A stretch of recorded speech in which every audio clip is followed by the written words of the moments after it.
قرآن مجید میں دو قسم کی آیات ہیں، ایک محکم آیات ہے۔ خود سورہ آل عمران میں اللہ فرماتے ہیں کچھ محکم آیات ہیں، کچھ متشابہات ہیں، یعنی کچھ کا معنی واضح ہے۔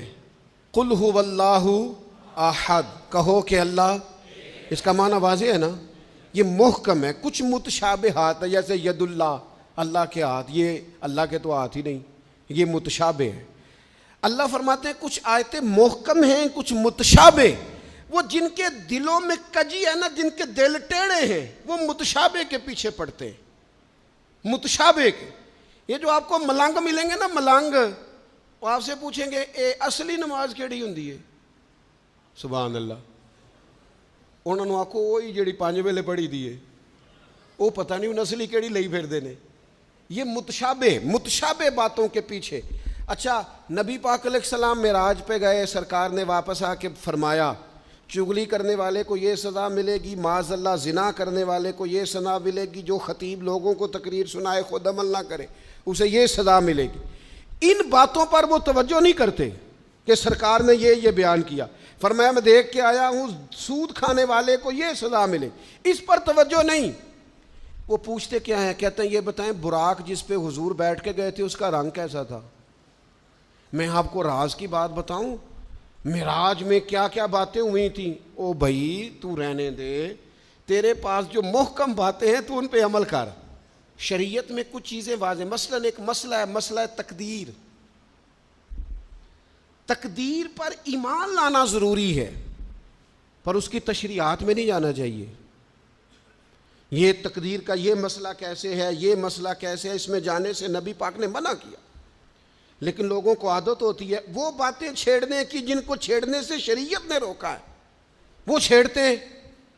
یہ آپ حدیث پاک سنیے، حضرت ابو ہریرہ رضی اللہ تعالیٰ عنہ ارشاد فرماتے ہیں ہم سب لوگ ایک دن بیٹھے تھے تو کچھ لوگ مسئلہ تقدیر پر بحث کر رہے تھے، سرکار تشریف لے آئے۔ فرماتے ہیں حضور نے ہمیں وہ باتیں کرتے سنا مسئلہ تقدیر پر، تو نبی کریم صلی اللہ تعالیٰ علیہ وآلہ وسلم کے رخسار مبارک، یہ حضرت ابو ہریرہ کے لفظ ہیں، فرماتے ہیں حضور کے غصے سے مقدس رخسار اتنے سرخ ہو گئے جس طرح کے انار نچوڑ دیا ہو رخساروں پر، جلال آیا نبی کریم کو۔ اور رسول اللہ صلی اللہ تعالیٰ علیہ وآلہ وسلم نے ارشاد فرمایا تم سے پہلے لوگ اس لیے ہلاک کر دیے گئے کہ وہ ایسی باتوں پر بحث کرتے تھے جن پر بحث کرنے سے اللہ نے منع فرمایا ہے۔ اور حضور فرمانے لگے کیا میں اس لیے مبعوث ہوا تھا؟ کیا تمہیں اس لیے حکم دیا گیا تھا کہ تم بحث کرو گے مسئلہ تقدیر پر؟ متشابہ میں الجھ گئی ساری قوم، ایسی باتیں ڈھونڈ ڈھونڈ کے لاتے ہیں لوگ، ان کا مزہ لیتے ہیں، کہتے ہیں جی یہ بات تو سارے مولوی کرتے ہیں، انوکھی بات کریں۔ انوکھی بات کون سی ہوتی ہے؟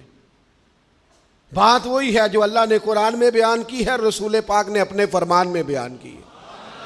آپ چھپی ہوئی باتوں کی ٹو میں نہ پڑیں، جن باتوں سے منع کیا ہے۔ 2 دفعہ قسم اٹھائی ہے نبی پاک نے، 2 دفعہ رسول اللہ صلی اللہ تعالی علیہ وسلم نے قسم اٹھا کے فرمایا میں تمہیں قسم دے کے کہتا ہوں مسئلہ تقدیر میں بحث نہ کرنا، میں تمہیں قسم دے کے کہتا ہوں مسئلہ تقدیر میں بحث نہ کرنا۔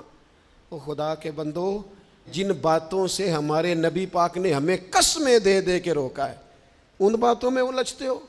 معرفت دی گل، معرفت کی ہوندی ہے؟ معرفت وہ ہے جو تمہیں قوال بتائیں گے، گویے بتائیں گے تمہیں معرفت۔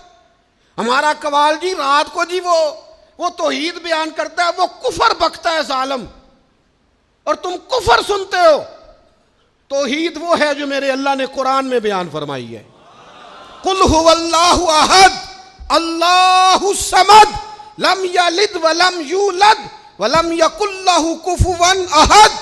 اللہ نے بیان کر دی ہے، کسی قوال سے سننے کی ضرورت نہیں ہے۔ اس لیے تصوف اور طریقت کی اصل کو سمجھیں آپ، ہم ملنگوں سے باتیں سنیں گے؟